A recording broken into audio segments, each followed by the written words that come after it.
Guys, we're on the road again. This time we're in Richmond, Virginia, and it's a little cooler than home, so I've got my hand knits on. This is my gradient shawl. It is a knit that I did along with Shelly.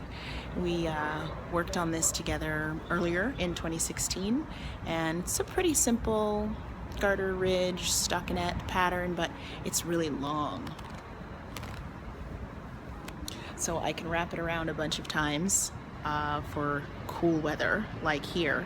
It's not too cold right now, but it is getting down to the 20s, 20 degrees Fahrenheit later on tonight. So I'm really glad that I packed a lot of, there's a lot of knitwear in there. And I brought knitting to work on as well, which I will show you a little later. All right, see you there. Hi guys, Mars from the future here. I wanted to introduce some of the photos you're about to see. I was in Richmond, Virginia, and had an opportunity to stop by a yarn store called Knitting Bee. Whenever I stop in yarn stores and visit them and, find people in the shop to chat with, I always try to be respectful of filming or taking photos of the shop or any of the products. I always try to ask first so that the owner and the employees and even other people that are in the yarn store don't feel uncomfortable.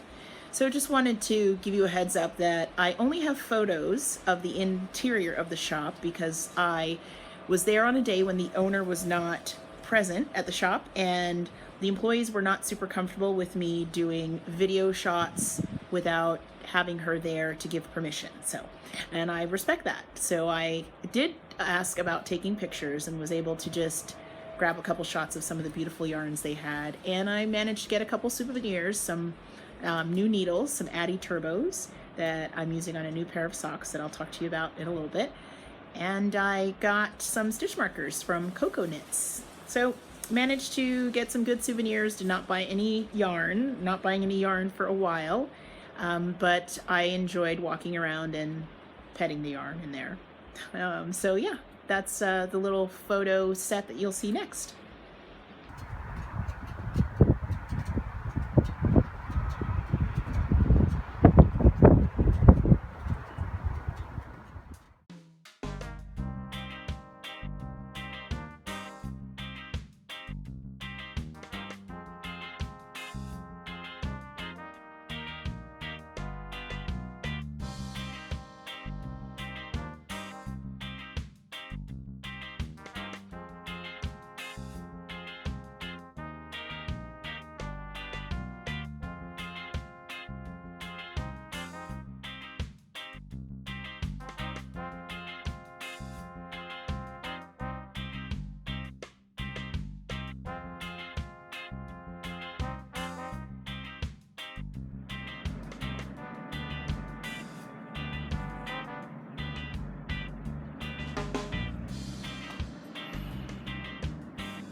Morning, guys.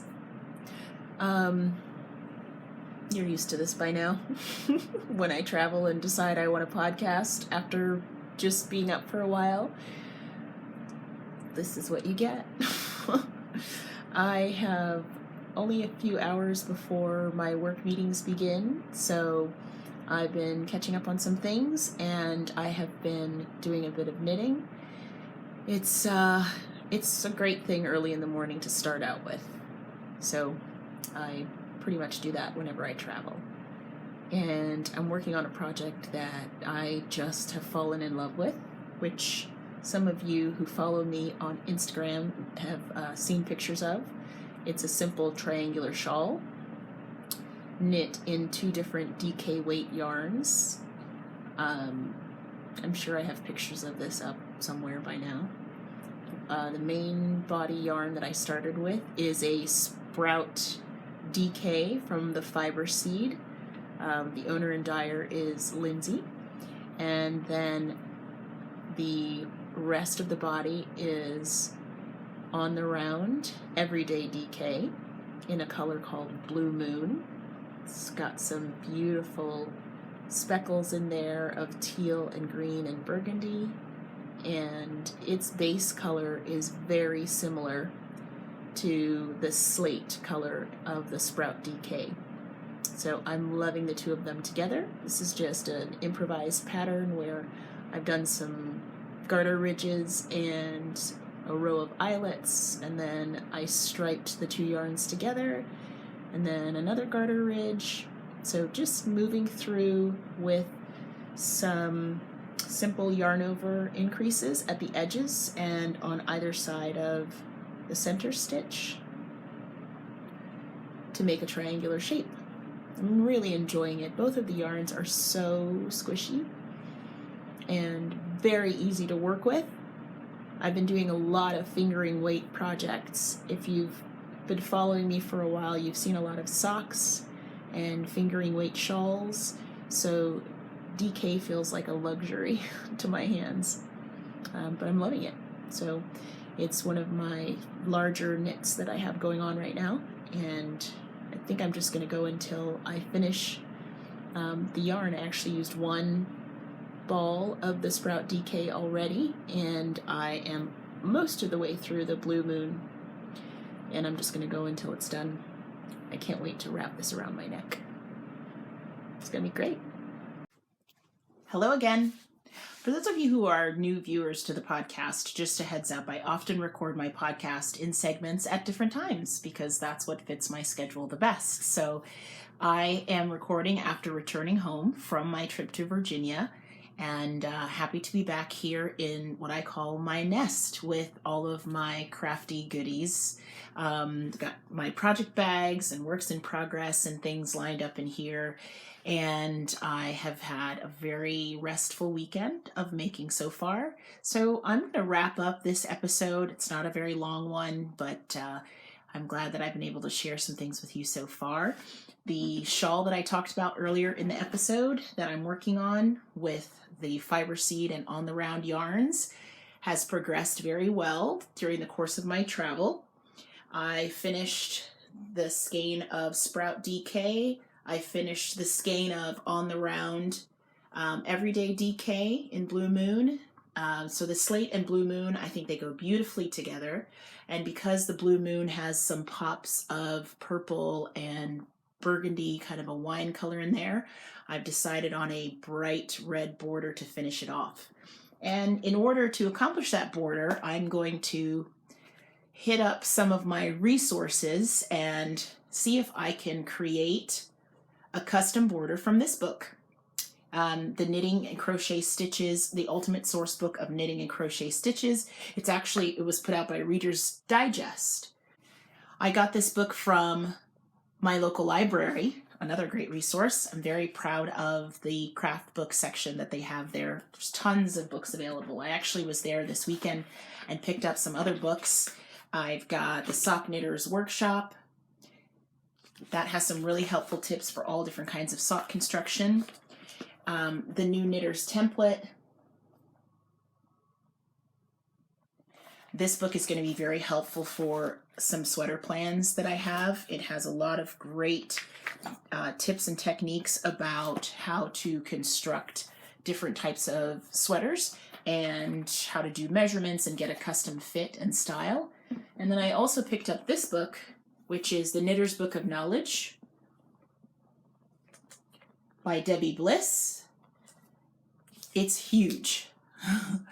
It talks about absolutely everything. I've just been having such a good time flipping through the pages because every time I do that, I come across something that maybe I know about already, but it's presented in a really interesting way with great photographs and great detail. So I think I'll just have this one to flip through for a while. It may or may not have something in it that I need for a current work in progress, but I don't mind learning something even if I'm not using it right away, because undoubtedly it'll come up again another time. So the library is great for being able to explore things like this. And when I land upon a border for my shawl from this book, of course I'll share it with you all. And one final work in progress that I'll share with you, because I expect that by my next podcast I may have some updates on this project as well, is a new cast on. As you know, I'm running the Make Whips Not Waste Make-Along in the BrownBerry Chronicles Ravelry group, and that make-along is really meant for those of us who are looking to just be more conscious in our making this year, and it runs from January until June, the end of June in 2017. Part of it is using up your stash, any kind of stash that you have in the projects that you make this year. So my stash was enhanced by a gift from my friend Kelly of the Celtic Cast On podcast. As part of a swap that we did, she gifted me a new to me yarn, Hedgehog Fibers. This is the Vector colorway, and it has all the colors in it that I love. Actually, as I'm looking now, I've got some of these colors on and I'm surrounded by some of these colors. I just love it, and I really want to make use of it. So it became part of my stash in 2016, and now it's becoming a pair of socks in 2017. One of the things I'm challenging myself to do this year is to try some new techniques. I've knit a lot of socks, but I would like to try some new construction techniques. I've also knit a lot of vanilla socks because I do like instant gratification projects, but I am working on a pattern on this pair of socks, which was from the Knit Picks collection called Fancy Feet Anklets, and it's actually 7 pairs of different shorty socks, anklets style socks, and this pattern has some lace panels, and it's a little tough to see here, but there's a cable running up the center as well when they're on my feet, and the pattern spreads out a little bit, and after blocking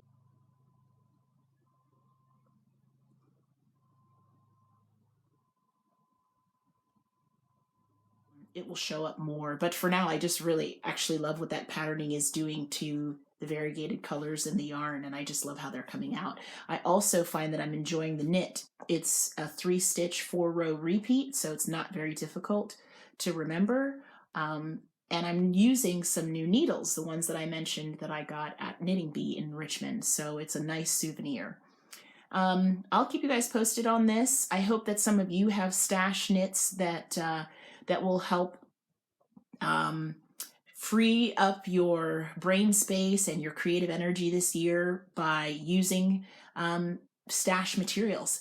So if you do and you'd like to join us, just come on over to the BrownBerry Chronicles Ravelry thread. There is a thread for the Make Whips Not Waste Make Along, and there are so many great ideas in there, and they're not only yarn related. A lot of them are just about reuse and repurposing of materials, and everyone is so encouraging and so great about sharing that I think you'll find some good ideas in there that are useful. I think that's going to be it for this episode of the BrownBerry Chronicles. I'm really glad you came by to spend some time with me, and I wish you the best in this new year. Those of you who've made goals for the new year, consider me on your cheering squad. I think it's great to set goals for ourselves, and I know you can do it. I'll see you around. I hope that you get some time to stitch this week. Take care. Bye.